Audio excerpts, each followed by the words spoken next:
అనగనగా ఒక ఊర్లో చిన్న పిల్ల చిందు తన అమ్మతో కలిసి బజారుకు వెళ్ళింది. అక్కడ ఆమెకు రంగురంగులు చున్నీలు, పొట్టి ఫ్యాన్సీ చీరలు అన్నీ చూపించి చిందు ఒక్కసారిగా ఆనందంతో ఎగిరిపడింది. అమ్మ, నాకీ చిన్న చిన్న ఫ్రాక్స్ కావాలి అని చిందు అన్నప్పుడు అమ్మ గమనించి మెల్లగా చెప్పింది. సింధు, మనం దుస్తులు వేసుకోవడం మామూలు కాదు. మన శరీరాన్ని కాపాడడానికి, మర్యాదగా ఉండటానికి, చలిని ఎండను తట్టుకోవడానికి కొన్నిసార్లు చిన్న చిన్న పొట్టి దుస్తులు వేస్తే బయట వాతావరణం గబ్బిలంలా పెద్దవాళ్ళు మనసు గమనించి అనవసరంగా చూడవచ్చు.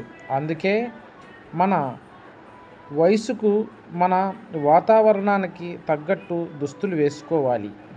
సింధు ఆశ్చర్యపడి, మరి చందమామలా చూడబడ్డం ఎలా అని అడిగింది. అమ్మ నవ్వుతూ, చందమామ అందంగా, తెల్లగా, చల్లగా, దూరంగా ఉన్నప్పుడు అందరికీ ఇష్టం. అదెలా మనం కూడా అతి పొట్టి దుస్తులు కాకుండా చక్కగా, శుభ్రంగా, అపశృంఖమైనప్పుడు చల్లని పొడవైన దుస్తులు వేసుకుంటే అందరికీ గౌరవంగా కనిపిస్తాం అంది. సింధు ఓ చిన్న పొడవైన ఫ్రాక్ ఎంచుకొని చక్కగా వేసుకొని సంతోషంగా ఇంటికి వెళ్ళింది. అప్పటి నుంచి సింధు ఎప్పుడూ మంచి మర్యాదగా